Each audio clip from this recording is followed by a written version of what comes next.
Welcome दोस्तों, आपका स्वागत है। हम लेकर आए अपना नेक्स्ट वीडियो जिसमें हम बात करेंगे इवोल्यूशन बाय स्टेज की एनसीईआरटी एक्सप्लेनेशन में। तो कंटिन्यू करते हैं हम इवोल्यूशन बाय स्टेज।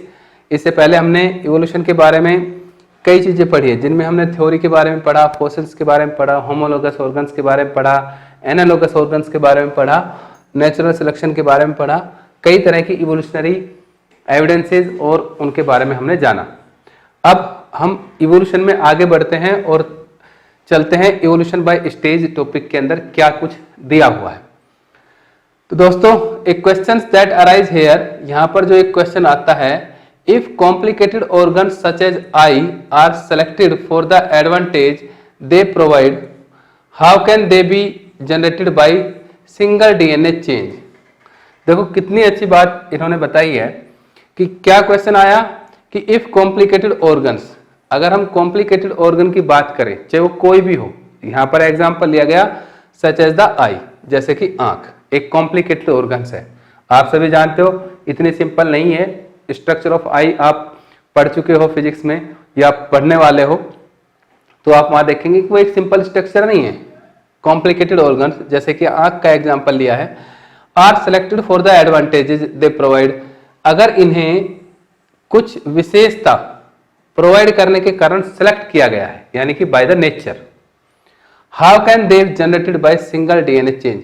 तो ये कॉम्प्लिकेटेड आई एक सिंगल डीएनए चेंज से कैसे बन गई, क्वेश्चन है ना, लॉजिक भी है कि अगर आंखों को अगर हम बात करें कि इनसे कुछ एडवांटेजेस है या ये इवोल्यूशन में कुछ एडवांटेजेस प्रोवाइड करती है या इनका किसी लिविंग स्पीसीज में उसके सर्वाइवल में भी कोई रोल है, तो क्या ये आंख एक डीएनए के चेंज में परिवर्तन होने से या चेंज होने से बन गई, ये क्वेश्चन आता है।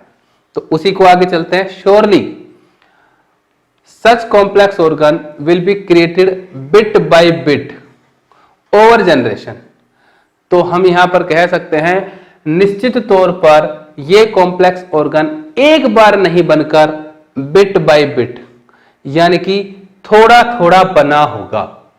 जैसे अभी हमने कहा कि कॉम्प्लिकेटेड ऑर्गन है और किसी एक डीएनए में चेंज हो गया और आंख बन गई, ऐसा नहीं हुआ होगा। इसका मतलब आंख थोड़ी थोड़ी बनी होगी, कोई पार्ट कभी फिर कोई पार्ट कभी, और ये एक ही जनरेशन में नहीं, जनरेशन ओवर जनरेशन, कई जनरेशन तक ऐसा चलता रहा होगा और कई जनरेशन के बाद इस आंख का फॉर्मेशन हुआ होगा। बट लेकिन how can each intermediate change be selected for. लेकिन देखो अगला क्वेश्चन कि हर इंटरमीडिएट चेंज, यानी कि आंख का कोई पर्टिकुलर पार्ट बना और दूसरा पार्ट बना और वो अगली जनरेशन में इनहेरिटेड हो गया, तो उसके बाद जो अगला पार्ट बनेगा, यानी कि उस अगले पार्ट को बनाने के लिए डीएनए में जो चेंज होगा, वो डीएनए का चेंज सेलेक्टेड क्यों किया जाएगा या क्यों किया गया, है ना, ये भी एक क्वेश्चन है। But how can each intermediate change be selected. तो हर एक चेंज जो आंख को बना रहे थे जनरेशन टू जनरेशन, हम एक जनरेशन की बात नहीं कर रहे हैं, पीढ़ी दर पीढ़ी कई सालों तक, कई पीढ़ियों तक बनी है, तो हर बार जो भी चेंज होने वाला था आंख की स्ट्रक्चर को बनाने के लिए, वो किस तरीके से सिलेक्टेड किया गया होगा इस चीज के लिए। There are a number of possible explanation, यहां पर बहुत से एक्सप्लेनेशन हो सकते हैं या है। इवन एन इंटरमीडिएट स्टेज, जबकि इंटरमीडिएट स्टेज की बात भी कर सकते हैं हम, सच एज रूडिमेंट्रीज आई, जो इससे पहले जो कंप्लीट आई नहीं थी, उससे पहले की जो अर्ध विकसित आंखों की बात कर रहे हैं, वो भी हो सकती है। Can be useful to some extent, वो भी कुछ हद तक, कुछ एक्सटेंट तक सहायक हो सकती है, हेल्पफुल हो सकती, यूजफुल हो सकती है। मीन्स कि भाई पहले रूडिमेंट्री आई बनी होगी तब जाके अपनी कॉम्प्लेक्स आई बनी होगी, ऐसा हुआ होगा। तो ये एक्सप्लेनेशन दिया जा सकता है कि भाई सही बात है कि आंख छोटे छोटे टुकड़ों से थोड़े थोड़े पार्ट्स बनते चले गए, जनरेशन टू जनरेशन पीढ़ियां निकल गई, और फिर एक टाइम आया होगा जब रूडिमेंट्री आई बनी होगी जो पूरी तरह से डेवलप नहीं थी, और फिर उसके बाद कॉम्प्लेक्स आई बनी होगी। तो ये एग्जाम्पल दिया जा सकता है। This might be enough to give a fitness advantage, और ये पर्याप्त होगा एक फिटनेस एडवांटेज, यानी कि फिटनेस मींस उस चीज के लिए, उस एनवायरमेंट के लिए सर्वाइवल करने के लिए कोई ना कोई फिटनेस एडवांटेजेस दे रहा होगा, यानी कि इसका फायदा हो रहा होगा, यानी कि रूडिमेंट्री आई कोई ना कोई फायदा कर रही होगी, उसका एडवांटेजेस मिल रहा होगा, उसकी फिटनेस प्रूफ हो रही होगी। इनफैक्ट वास्तव में the eye like wing seem to be very popular adaptation, आंखें भी पंखों की तरह एक बहुत ही महत्वपूर्ण एडेप्टेशन प्रतीत होती है। जिस तरीके से पंखों का डेवलपमेंट हुआ उसी तरीके से आंखों का भी फॉर्मेशन एक बड़ा इंपॉर्टेंट और बहुत ही महत्वपूर्ण पॉपुलर चर्चित, जिसको कह सकते हो एडेप्टेशन प्रतीत होता है। इंसेक्ट हैव डैम, इंसेक्ट में यह होती है, so does N octopus and so do vertebrates, जैसे कि ऑक्टोपस में और इसी तरीके से वर्टिब्रेट्स, सब में आंखों के एग्जाम्पल के बारे में बात कर रहे हैं कि ये सभी में होती है। And the structure of eye in each of these organism is different, और सभी में ये आंखों के स्ट्रक्चर डिफरेंट है।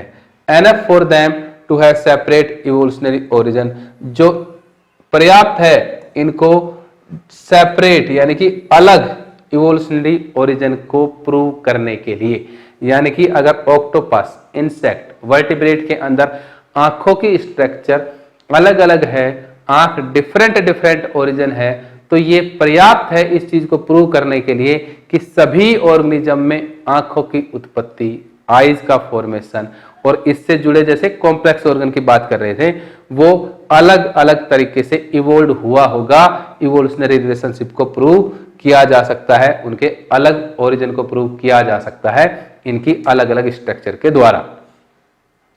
Also a change that is useful, एक और परिवर्तन की बात कर रहा है, दैट इज यूजफुल, जो कि यूजफुल है फॉर वन प्रॉपर्टी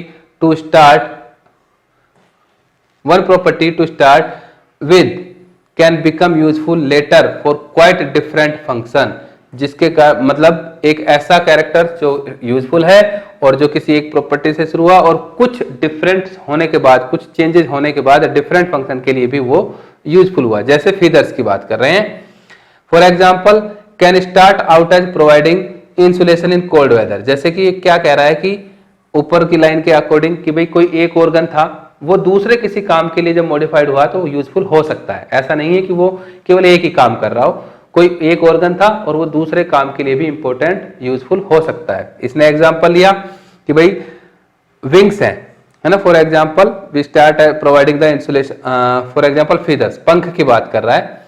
फीदर्स इनका क्या काम था, can start out as provide insulation in cold weathers, कि ठंड के मौसम में ये इंसुलेशन यानी कि गर्मी यानी कि ठंड के लॉस को, इंसुलेशन मतलब जहां हीट का एक्सचेंज ना हो, है ना, तो गर्मी को बाहर जाने से, शरीर की गर्मी को बाहर जाने से रोकने का काम कर रहे थे, इंसुलेशन प्रोवाइड कर रहे थे फीदर्स, है ना, सर्दियों में।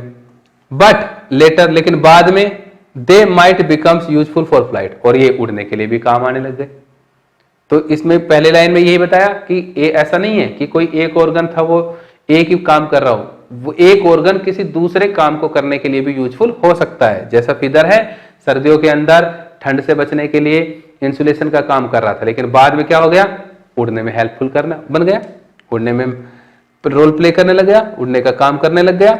इनफैक्ट वास्तव में सम डायनासोर्स हैड फीदर्स, वास्तव में कुछ डायनासोर्स को पंख होते थे, ऑल्दो यद्यपि they could not fly using the feathers, जबकि वो उनको इस्तेमाल करके उड़ नहीं सकते थे। Birds seem to have later, पक्षी later adapted the feathers to flight, पक्षियों ने बाद में पंखों को उड़ने के लिए एडेप्ट होना पड़ा, यानी कि हम ये कह सकते हैं कि पक्षियों में पंख उड़ने के लिए बाद में एडेप्टेड हुए। पहले किस में थे, डायनासोर में थे, लेकिन डायनासोर उनसे उड़ते नहीं थे, लेकिन उसके बाद में क्या हुआ कि पक्षियों के अंदर पंख थे और उन्होंने वो पंख बाद में पक्षियों को उड़ने के लिए एडेप्टेड हो गए। दिस ऑफ कोर्स, यह निसंदेह means that birds are very closely related to the reptiles. तो इसका मतलब ये था कि डायनासोर रेप्टाइल की बात होती है, रेप्टाइल्स में पंख थे लेकिन वो उड़ नहीं पा रहे थे और पक्षियों के अंदर पंख आए और पक्षियों ने उड़ना शुरू कर दिया। तो इसका मतलब क्या था कि birds are very closely related to the reptile, कि पक्षी भी रेप्टाइल्स के बहुत ही करीब भी रहे हैं। सिंस डायनासोर वर रेप्टाइल्स, क्योंकि डायनासोर क्या था, रेप्टाइल था, और इनमें पंख थे, पक्षियों में भी पंख हैं और वो उड़ते हैं, लेकिन उनमें पंख थे, उड़ नहीं पाते थे, इंसुलेशन का काम कर रहे थे। तो इसका मतलब बर्ड्स किससे ओरिजिनेट हुए हैं, ऐसा माना गया कि भाई रेप्टाइल से ओरिजिनेट हुए होंगे, क्योंकि इनमें पंख है और पंख उड़ने का काम करने लग गए, यानी कि पंख उड़ने के लिए एडेप्टेड हुए बाद में, पहले रेप्टाइल्स में थे लेकिन उड़ने का काम नहीं करते थे। It is all very well to say that very dissimilar looking structure evolve from a common ancestral design. तो ये क्या कह रहा है कि वेरी डिसिमिलर, बिल्कुल अलग दिखने वाली structure evolve from a common ancestral design, किसी कॉमन एंसेस्ट्रल डिजाइन से इवोल्व हुई है, उत्पन्न हुई है और उसका डेवलपमेंट हुआ है। जैसे कि कहां डायनासोर की स्ट्रक्चर और कहां बर्ड्स की स्ट्रक्चर आप देख सकते हैं। इट इज ट्रू, यह सच है, that analysis of the organ structure in fossils allow us to make estimate of how far back evolutionary relationship go. देखिए क्या बात कह रहा है कि सच है क्या, analysis of organ structure in fossils, जीवाश्म में जो हमें ऑर्गन मिलते हैं उनकी स्ट्रक्चर का एनालिसिस करने पर अलाउ अस, ये हमें अनुमति प्रदान कर रहे हैं, दैट टू मेक एस्टिमेट, अंदाजा लगाने के लिए, of how far back evolutionary relationship go, कि इवोल्यूशनरी रिलेशन कितने साल पहले से या कितने पुराने समय से चलता आ रहा है। ये फॉसिल से पता चल जाता है। क्या कि अगर फॉसिल्स हमें मिलते हैं, उनमें अगर कोई कैरेक्टर्स है जो आज भी प्रेजेंट है, तो हमें ये अंदाजा मिल जाता है कि कितने साल पहले, जो फॉसिल्स हमें मिला है, कितने हजारों साल पहले उस कैरेक्टर्स का बनना शुरू हुआ होगा, यानी कि इवोल्यूशन कितने साल पहले से चलता आ रहा होगा। इस चीज की बात कौन बताता है हमें, फॉसिल्स की एनालिसिस करने पर पता चलता है। बट 2000 गैसेस, ये अनुमान है, अबाउट किसके बारे में, व्हाट हैपन इन हिस्ट्री, कि पास्ट में, इतिहास में क्या हुआ, ये सब एक अनुमान है। Are there any current example of such process, क्या हमारे पास कोई करंट एग्जाम्पल है इस प्रोसेस की, किस प्रोसेस की बात कर रहे हैं, इवोल्यूशनरी प्रोसेस के, कि भाई ऐसा हुआ ऐसा हुआ ऐसा हुआ और आज ऐसा हो गया, क्या इसके हमारे पास करंट एवोल्यूशन एविडेंसेस है, प्रूफ है, एग्जाम्पल है। द वाइल्ड कैबेज, एक जंगली गोभी, जंगली पौधा, wild cabbage plant is good example, तो उसका एग्जाम्पल क्या है, वाइल्ड कैबेज, आज करंट की बात कर रहा है।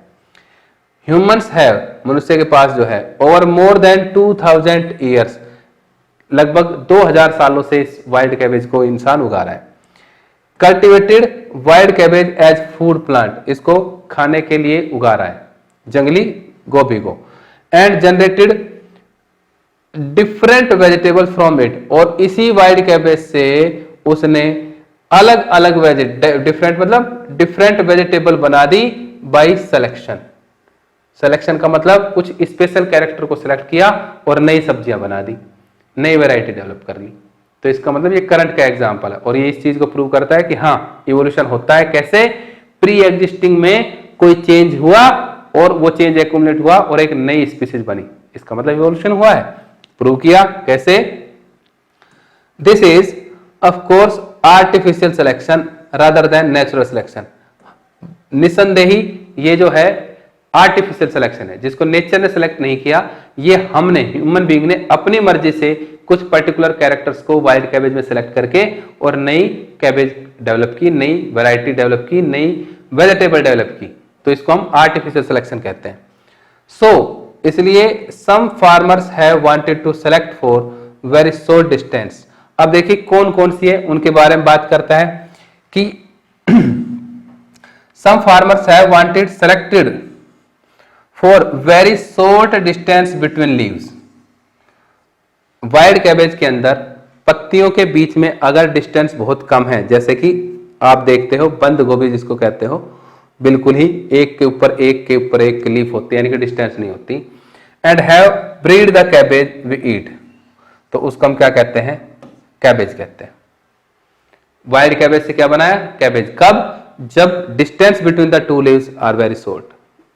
वो आर्टिफिशियल सेलेक्टेड कैरेक्टर किया और किसानों ने कैबेज की डेवलप की। एक, some have wanted to select for arrested flower development, means flower को फ्लावर नहीं बनने दिया, फ्लावर को फ्लावर नहीं बनने दिया, अरेस्टेड फ्लावर डेवलपमेंट, एक कैरेक्टर सेलेक्ट किया एंड हैव ब्रीड ब्रोकली, और उससे क्या बन गया, नंबर 2 ब्रोकली बन गई। आप मार्केट में देख सकते हो ग्रीन कलर में आती है, कंप्लीट फ्लावर नहीं होता, मींस अरेस्टेड फ्लावर डेवलपमेंट की एक फ्लावर था लेकिन फ्लावर कंप्लीट ओपन नहीं हो पाया, बन नहीं पाया। For next, for sterile flowers, और फ्लावर स्टेराइल का मतलब कि उनसे मेल फीमेल या रिप्रोडक्टिव पार्ट नहीं बने और वो फ्लावर ऐसा ही रहा, एंड मेड द कॉलीफ्लावर, उससे क्या बनी, कॉलीफ्लावर बन गई, तीसरी कॉपी बना दी। अगर फ्लावर कैसे हैं, स्टेराइल है। Some have selected for swollen part, next swollen part को सेलेक्ट किया and came up with the kohlrabi, ये फोर्थ कैबेज बना दी, एक नेक्स्ट करके फोर्थ सब्जी वेजिटेबल्स डेवलप कर दी। कैसे, सोलन पार्ट यानी कि फूला हुआ हिस्सा डेवलप किया किसान ने और खोलरबी बना दी। Some have simply looked for slightly larger leaves, slightly larger leaves, पांचवी, and come up with leafy vegetable, और जिससे पत्तीदारी सब्जी बनी उसको क्या कहा, kale. Fifth number, would we have thought that all these structure are descended from the same ancestor if we had not done it ourselves. तो आप इसको इस तरह से भी समझ सकते हैं कि अगर हम ये ना करते तो इसी तरह की नई सब्जियां, नई वैरायटी, नई स्पीसीज किसी कॉमन एंसेस्टर से डेवलप होती आ रही है। ये तो हमने किया है, तब जाके 5 बन गई है। अगर हम नहीं करते, जो आज भी नहीं कर रहे हैं, तो नई जातियां कुछ इसी तरीके से बनती जा रही है कि एंसेस्टर क्या है, कॉमन है। अब देखो उसी वाइल्ड कैबेज के अंदर very short distance, sterile flower, और उसके बाद solar part, leafy larger leaves, ठीक है, और इन सब को कैरेक्टर को सिलेक्ट करके और हमने क्या क्या बना लिया, हमने ब्रोकली बनाई, हमने कैबेज बनाई, हमने कॉलीफ्लावर बनाया, हमने केल बनाया, इस तरह की नई वैरायटीज, नई स्पीसीज डेवलप कर ली। तो इसका मतलब क्या है, इवोल्यूशन तो इसी तरीके से होता है। This is the current example. और आप ये सारी की सारी चीजें मार्केट में देखते हो। ये वाइल्ड कैबेज है जिसमें आर्टिफिशियल से, ये देखो सोलन पार्ट है, ये कॉलीफ्लावर जो स्टेराइल फ्लावर है, ये अरेस्टेड फ्लावर है, ठीक है, ये very short distance in leaves है, और ये रेड कैबेज जिसका तो जिक्र ही नहीं किया है, और केल है, लार्ज लीफी वेजिटेबल्स जिसकी पत्तियां थोड़ी बड़ी हैं, ठीक है। तो ये कितनी वैरायटीज डेवलप कर ली, इसका मतलब एक कॉमन एंसेस्टर से, और ये सारी की सारी अगर अलग अलग तरह की वेजिटेबल्स बन गई तो ये इवोल्यूशन को प्रूव करता है। करंट एग्जांपल आपसे एक क्वेश्चन पेपर में पूछा जा सकता है। Another way of tracing evolutionary relationship depends on the original idea.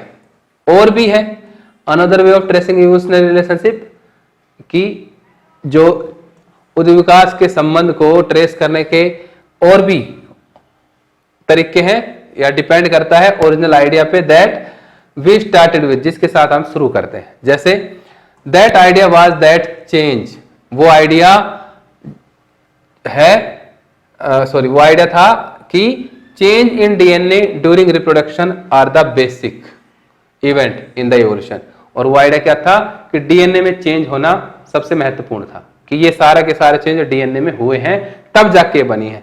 तो अगर डीएनए में चेंज नहीं हुआ तो ये आगे की जनरेशन में नहीं जा पाएंगे। इसका मतलब ये अस्थायी चेंज है, नई जातियों की उत्पत्ति नहीं हुई है। If that is the case, then comparing the DNA of different species should give us direct estimate of how much the DNA has changed during the formation of these species।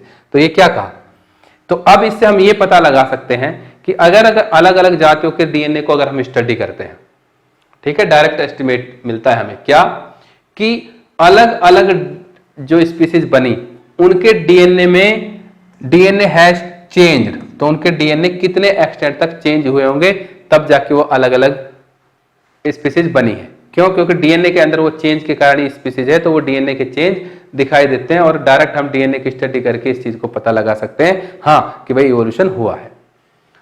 This method now extensively use to define evolutionary relationship, जो कि आज की तारीख में बहुत ही तेजी से इस्तेमाल किया जाता है। तो ये हमारा था इवोल्यूशन बाय स्टेज, जिसमें रूडिमेंट्री आई कि भाई कैसे बिट बाय बिट आई की फॉर्मेशन हुई, फिर रूडिमेंट्री आई बनी एंड फिर कॉम्प्लेक्स आई बनी।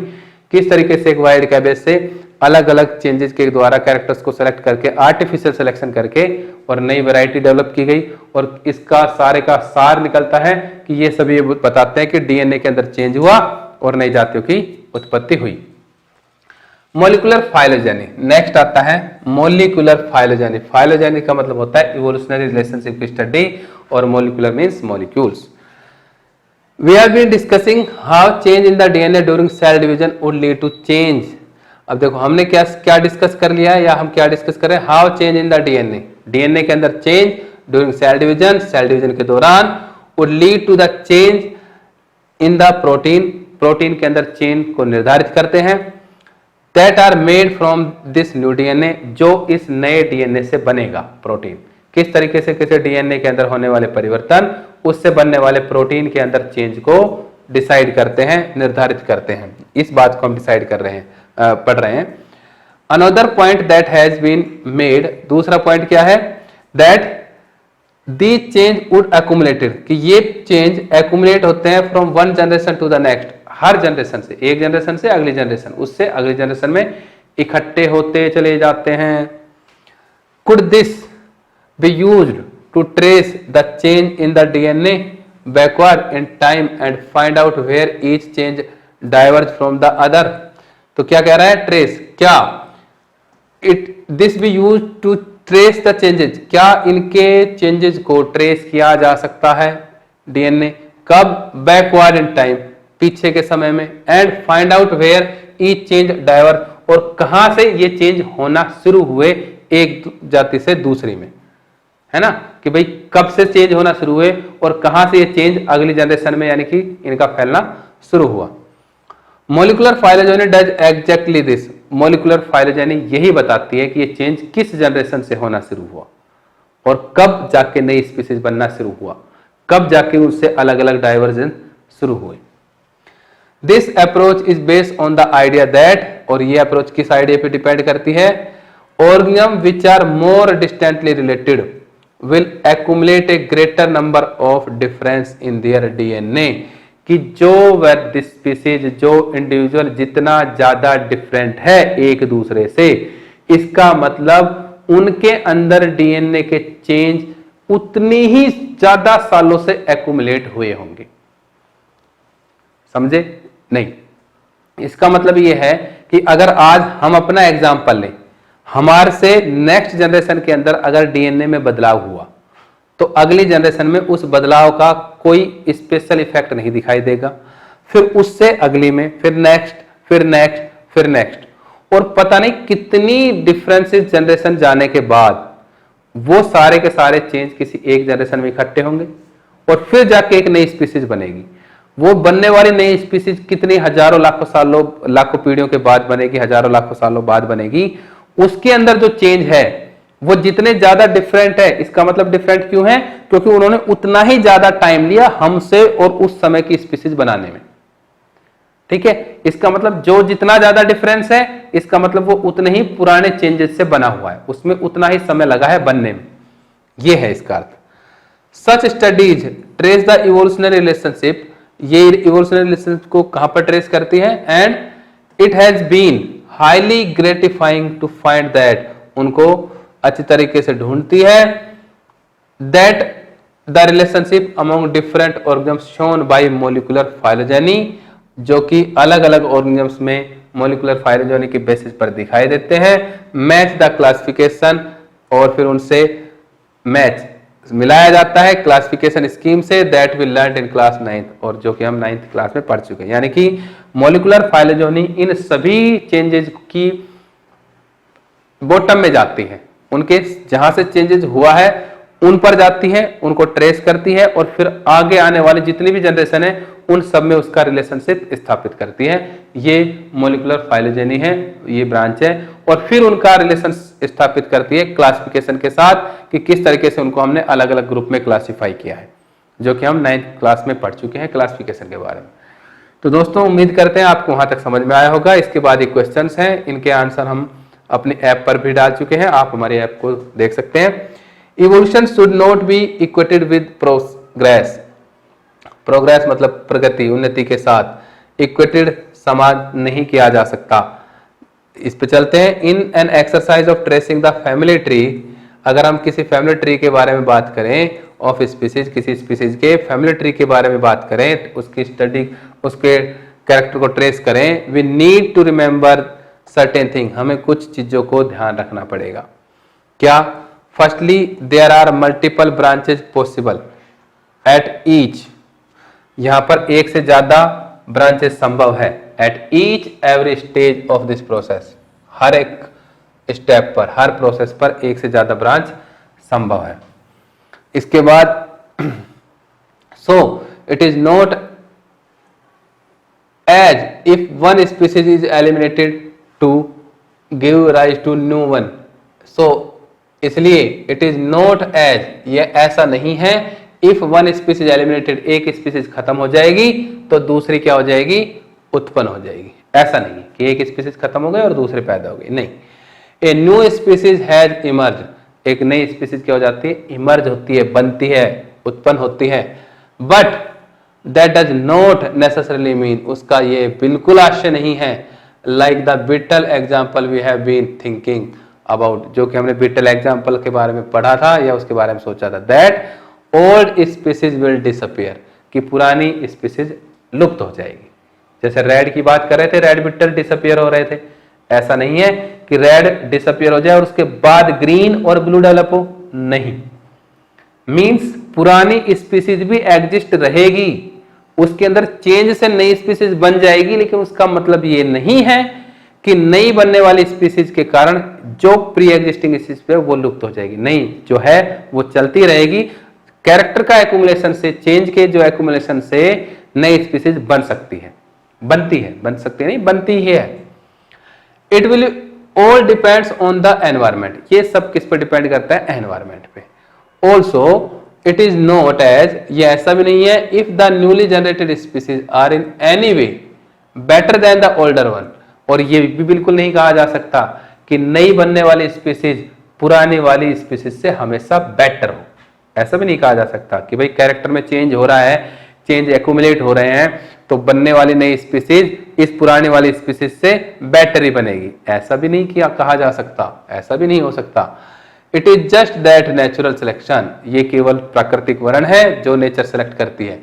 Genetic drift change in the frequency of gene have together lead to the formation of population, जिसके कारण से नई population, formation of a population, population में जनसंख्या बनती है, that can not reproduce with the original one, और जो कि ओरिजिनल जिसके अंदर चेंज हो रहा था, क्या? नेचुरल सिलेक्शन और जेनेटिक ड्रिफ्ट, उसके साथ रिप्रोड्यूस नहीं करती, यानी कि उसके साथ रिप्रोड्यूस करने की क्षमता खो देती, जिसके कारण नहीं जाति बनती है। So for example it is not true, यह सत्य नहीं होगा, that human beings have evolved from chimpanzee, मनुष्य की उत्पत्ति चिंपैंजी से हुई है, ये कहना सत्य नहीं होगा। क्यों? Rather both human beings and chimpanzee have a common ancestor a long time एगो। इसका मतलब ये है कि अगर चिंपैंजी हमारे जैसा दिखाई दे रहा है, ह्यूमन बींग्स के जैसा, तो हम ये नहीं कह सकते कि चिंपैंजी से हम उत्पन्न हुए हैं, नो। इसका मतलब है कि चिंपैंजी और हम किसी कॉमन एंसेस्टर से पैदा हुए हैं। In other words, we can say that both chimpanzee and human are brother and sisters, क्योंकि दोनों एक कॉमन एंसेस्टर से पैदा हुए होंगे, ठीक है? Okay, that common ancestor is likely to have been neither humans और चिंपैंजी। इसका मतलब जो कॉमन एंसेस्टर है वो ना तो पूरा चिंपैंजी था और ना ही पूरा ह्यूमन था। ऑल्सो यह भी the first step of the separation from that ancestor is unlikely to have resulted in modern chimpanzee and human beings। अब देखो द फर्स्ट स्टेप, पहला चरण क्या है? सेपरेशन, अलग होने का, फ्रॉम दैट एंसेस्टर, उस पूर्वज से, is unlikely to have resulted in modern chimpanzee, कि चिंपैंजी के अंदर कुछ ज्यादा सिमिलरिटी रखता हो, एंड फिर ह्यूमन बींग्स, कि भाई मनुष्य के बिल्कुल करीबी, मनुष्य के जैसा दिखने वाला चिंपैंजी बना और फिर ह्यूमन बना। ठीक है, तब ऐसा लगता है कि पहले भाई चिंपैंजी बना और फिर चिंपैंजी से इंसान बना। नहीं, ऐसा नहीं था। Instead the two resultant species have probably evolved, दोनों स्पीसीज प्रोबेबली, संभावितली इवोल्व हुई है in their own separate way to give rise to current forms, अपने अपने तरीके से, और ये दो अलग अलग फॉर्म दी, है ना। इसका मतलब क्या हुआ कि एक कॉमन एंसेस्टर था, उससे दो अलग अलग स्पीसीज बनी। क्यों? क्योंकि दोनों स्पीसीज का कॉमन एंसेस्टर से सेपरेट होने के तरीके अलग अलग थे। दैट्स मीन, जैसे सेम एक ही माता पिता को एक से ज्यादा संतानें होती है, तो सारी की सारी संतानें एक जैसी थोड़ी होंगी। उनके कैरेक्टर्स, उनका बिहेवियर, उनकी एजुकेशन, और फिर आगे जाकर देखेंगे तो कोई विलेन और कोई हीरो भी बन जाता है ना। तो ये सारे के सारे क्या है? डिपेंड करता है एनवायरनमेंट पे, और उनके सेपरेट मींस पेरेंट से, एंसेस्टर से किस कारण से, किन चेंजेस के कारण उनकी उत्पत्ति हुई, उस पर डिपेंड करता है कि वो क्या बना। In fact there is no real progress in the idea of evolution. तो वास्तव में हम क्या कह रहे हैं कि देखा जाए तो कोई प्रोग्रेस हुई नहीं, है ना। Evolution is simply the generation of diversity. तो हम क्या कह सकते हैं? इवोल्यूशन साधारणतः क्या है कि generation of diversity. Generation of diversity मतलब एक ऐसी पीढ़ी जिसके अंदर अंतर आते गए, जो आज भी आ रहे हैं, and the shaping of the diversity, और उसको एक पर्टिकुलर मॉडिफाइड करके एक पर्टिकुलर शेप में दे दिया गया बाय एनवायरनमेंट। किसके द्वारा? एनवायरनमेंट के द्वारा, एनवायरमेंटल सिलेक्शन के द्वारा। क्यों? क्योंकि एनवायरनमेंट डिपेंड कर रहा था ना कि कौन सा इंडिविजुअल्स पेरेंट से किस कंडीशन में, किन कारणों से सेपरेट हो रहा है। तो एनवायरमेंटल सिलेक्शन, तो एनवायरमेंट सेलेक्ट कर रहा था ना। जैसे पानी के अंदर है तो सबको तैरना आना ही चाहिए सर्वाइवल के लिए, है ना। तो इसी तरह से तो एनवायरमेंट डिपेंड कर रहा था। तो इसका मतलब एनवायरमेंट सेलेक्ट कर रहा था कि भाई कौन से स्पीसीज बने। तो इवोल्यूशन क्या हुआ? इवोल्यूशन तो हुआ ही नहीं रियल में। भाई एक से, जैसे आज एक बच्चा जन्म ले रहा है तो वो एग्जैक्टली अपने पेरेंट्स से सिमिलर नहीं है। क्यों? क्योंकि उसमें कुछ जो चेंज आ गए हैं। अब उस बच्चे को आपने किसी फॉरेन कंट्री में डाल दिया तो वो वहां के अकॉर्डिंग बदल जाएगा, अपने पेरेंट्स के जैसा नहीं रहेगा। उसके अंदर बहुत से ऐसे चेंज आ जाएंगे जो उसके करंट पेरेंट्स से मिलते जुलते नहीं है। क्यों? क्योंकि उस जगह का एनवायरनमेंट डिपेंड करेगा उसके डेवलपमेंट को। इसका मतलब वहां के एनवायरनमेंट ने उसके कैरेक्टर को सिलेक्ट किया है वहां पर सर्वाइवल करने के लिए, और उसने उनके अकॉर्डिंग एडेप्ट किया है, ये कह रहा है। उसके बाद आता है the only progressive trend in evolution seem to be that. अगर हम बात करें कि प्रोग्रेस हुआ है इवोल्यूशन में तो वो क्या प्रतीत होते हैं? More and more complex body design have emerged over time, कि जितना ज्यादा कॉम्प्लेक्स है ना, कि ज्यादा से ज्यादा कॉम्प्लेक्स डिजाइन इवोल्व होने में बहुत सा टाइम लगा। यानी कि समय परिवर्तन के साथ साथ, बहुत से समय के साथ साथ कॉम्प्लेक्सिटी डेवलप हुई है, नए कॉम्प्लेक्स डिजाइन डेवलप हुए हैं, बॉडी डिजाइन डेवलप हुए हैं, ये प्रोग्रेस है। हाउएवर अगेन, फिर से इट इज नॉट एज, ये ऐसा भी नहीं है कि if the older design are insufficient, कि पुराने डिजाइन इनसफिशिएंट थे, ऐसा भी नहीं है कि भाई पुराना इनसफिशिएंट था इसलिए नया डिजाइन बना दिया, नहीं, या बन गया, नहीं, ऐसा भी नहीं था। So many of the older and simpler design still survive, जो पुराने हैं और साधारण है वो आज भी सर्वाइव कर रहे हैं, यानी कि जिंदा है। इनफैक्ट वास्तव में one of the simplest life forms bacteria, जैसा कि बैक्टीरिया है, यूनिसेलर है, प्रोकैरियोट्स है, और उसके बाद यूकैरियोट, और यूकैरियोट्स में भी यूनिसेलर, और यूनिसेलर के बाद मल्टीसेलर, और मल्टीसेलर में भी कॉम्प्लेक्स, सारे के सारे बने हैं ना। तो इसका मतलब शुरुआत तो कहीं बैक्टीरिया जैसे प्रोकैरियोटिक ऑर्गेनिज्म से हुई होगी, और बैक्टीरिया आज भी जिंदा है, और देखो कितनी लाइफ इवॉल्व हो चुकी है। तो इसका मतलब ये नहीं है कि पुराना है, इनसफिशिएंट हो गया या सर्वाइव नहीं कर पाएगा, नहीं, ऐसा नहीं है। Inhabit the most inhospitable habitat like hot spring, जो बैक्टीरिया है, आप देखो हर जगह पर है जहां पर रहा भी नहीं जा सकता। हॉट स्प्रिंग में पाया जाता है, डीप सी में पाया जाता है, थर्मल वेंट में पाया जाता है, आइस बर्फ के अंदर पाया जाता है, अंटार्कटिका में भी, हर जगह जिंदा है। मतलब तो इसके अंदर तो बहुत सी क्वालिटी थी, आज तो क्वालिटी है भी नहीं कई लाइफ फॉर्म्स में, जो अंटार्कटिका में रह सके, थर्मल वेंट में रह सके, हॉट स्प्रिंग में रह सके, लेकिन ये अकेला था, तो इसका मतलब ये तो बहुत सफिशिएंट था, इनसफिशिएंट नहीं था, लेकिन फिर भी नई फॉर्म बनी। इन अदर वर्ड, दूसरे शब्दों में कह सकते हैं, human beings are not the pinnacle of evolution but simply yet another species in the teeming spectrum of evolving life. In other words, दूसरे शब्दों में हम कह सकते हैं, human beings are not the pinnacle of evolution. हम ये कह सकते हैं दूसरे शब्दों में कि मनुष्य जाति इवोल्यूशन की सर्वश्रेष्ठ कृति नहीं है, पराकाष्ठा नहीं है इवोल्यूशन की, कि हमने सोच लिया कि मनुष्य जीवन इस इवोल्यूशनरी रिलेशनशिप या इवोल्यूशन की पराकाष्ठा है। नहीं, ये गलत है। क्यों? But simply yet another species, बल्कि एक दूसरी स्पीसीज है इन the teeming spectrum of evolving life, नई जातियों की उत्पत्ति करने के लिए इस स्पेक्ट्रम की एक दूसरी प्रजाति के तौर पे काम करने वाली, यानी कि इंसानी जीवन के बाद भी कुछ और पॉसिबल है, हो सकता है, इवोल्यूशन में नई जातियां बन सकती है। तो इसका मतलब हम ये कह सकते हैं कि मनुष्य की उत्पत्ति इवोल्यूशनरी लाइफ की पराकाष्ठा नहीं है, सर्वश्रेष्ठ कृति नहीं है, it is not a pinnacle. Okay, चलो तो हम नेक्स्ट अपना ह्यूमन इवोल्यूशन को ही कंप्लीट कर देते हैं। मनुष्य का विकास कैसे हुआ?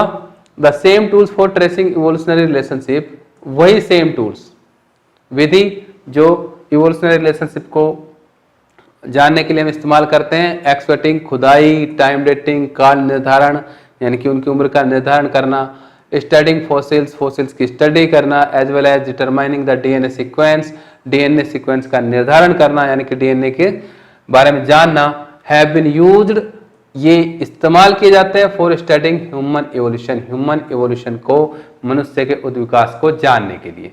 ये सारे के सारे वही है कि खुदाई किया, उनका उम्र का निर्धारण किया, ठीक है, टाइम डेटिंग, उसके बाद फॉसिल्स की स्टडी की, उसके बाद उनके डीएनए के सीक्वेंस को जाना, वो सारी चीजें, तरीके, यही तरीके हम अप्लाई करते हैं कि मनुष्य का उद्विकास कैसा हुआ, यही टूल इस्तेमाल करते हैं मनुष्य के उद्विकास को जानने के लिए।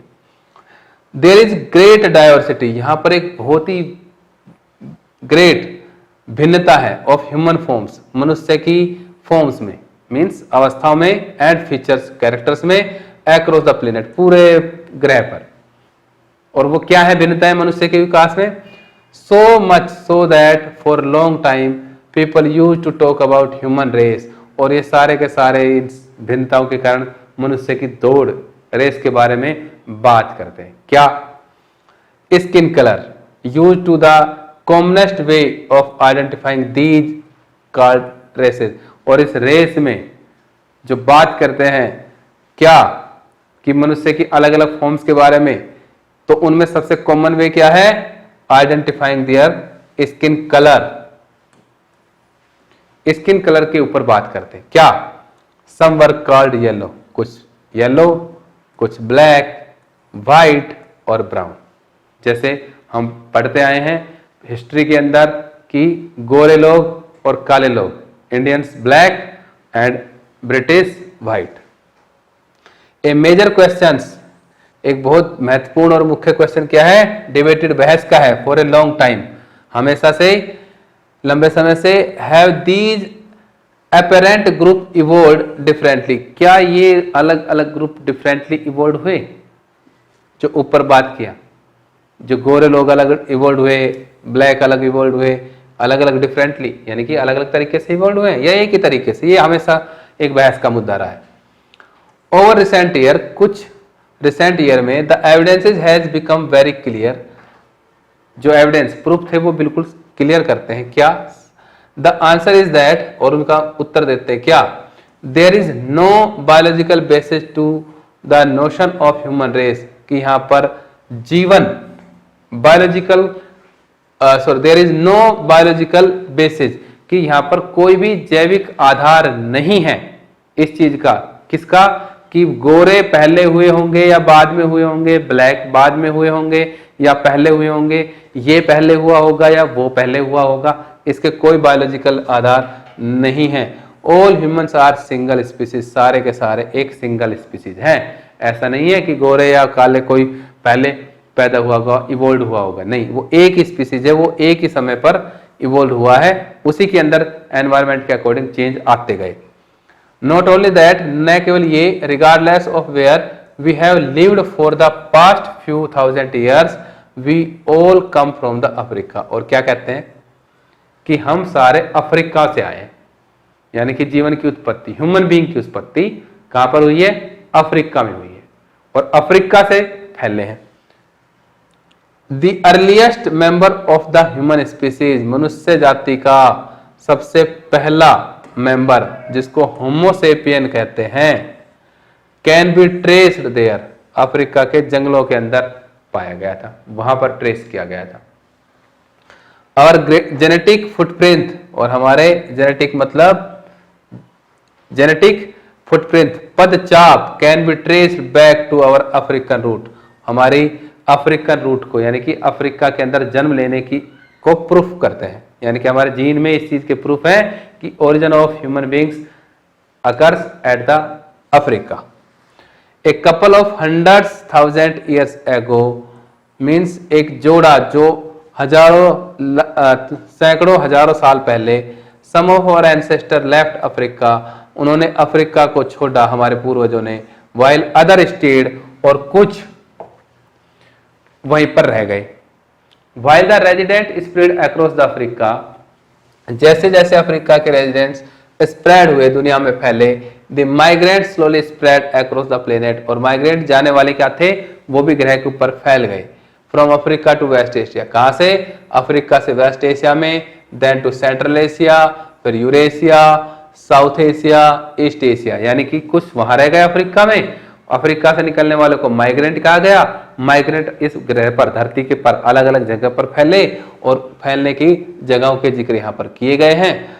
दे travel down the island of Indonesia and the Philippines to Australia, and they cross the Bering land bridge to the America, और देखो यहां से होते हुए कहां पर पहुंच गए? America. They did not go in a single line, और वो एक साथ चींटियों की तरह एक लाइन बनाकर नहीं गए कि चलो भाई इसके पीछे पीछे चलते हैं, नहीं। So they were not travelling for the sake of travelling obviously, तो इसका मतलब सिंगल लाइन नहीं है, उन्होंने इस तरीके से यात्रा नहीं की एक के पीछे, नहीं, वो अपनी मर्जी से रैंडमली फैले हैं, एक जगह से रैंडमली फैले हैं। They went forward and backward, वो आगे भी गए हैं, वो पीछे भी गए हैं, with group sometimes separating from each other, समूह में गए हैं, और वो समूह समय समय पर कई बार बिछड़ भी गए हैं। Sometimes coming back to mix with each other, और कई बार वो ग्रुप किसी दूसरे ग्रुप के साथ वापस किसी जगह पर मिल भी गया है। Even moving in and out of Africa, जब वो अफ्रीका से बाहर जा रहे थे या वापस आ रहे थे। Like all other species on the planet, दूसरी जातियों की तरह इस प्लेनेट पर, they had come into being as an accident of evolution, दूसरी जातियों की तरह वो भी एक्सीडेंटली ही पैदा हुए। And were trying to live there, और यहां पर रहना शुरू किया, lives the best way they could, और वो बहुत से अच्छे तरीके जिनसे वो रह सकते थे, मतलब उन सभी तरीकों को अपनाया जिनसे वो बहुत अच्छे तरीके से सर्वाइव कर सकते थे, इस धरती पर रह सकते थे, उस तरीके से रहते चले गए और विकसित होते चले गए, नए कैरेक्टर्स अडेप्ट करते चले गए। तो इस तरीके से मनुष्य का विकास हुआ। तो यानी कि मनुष्य की जड़ें कहां पर बताई? अफ्रीका में, और अफ्रीका से पूरी धरती पर वो फैलते चले गए, और उनमें जैसे जैसे उन्होंने अपने रहने के तरीकों को बदलाव किया तो वो विकसित होते चले गए। इस तरीके से मनुष्य की उत्पत्ति हुई। Again there are 2 questions and some are important points, और उसके बाद आपके एक्सरसाइज क्वेश्चंस हैं, तो वो आप ऐप से देख सकते हैं। यहाँ पर हमारा ये चैप्टर कंप्लीट होता है। इसके बाद और एनवायरनमेंट चैप्टर को लेकर आपसे मिलते हैं नेक्स्ट वीडियो में। तब तक के लिए हैव ए गुड डे।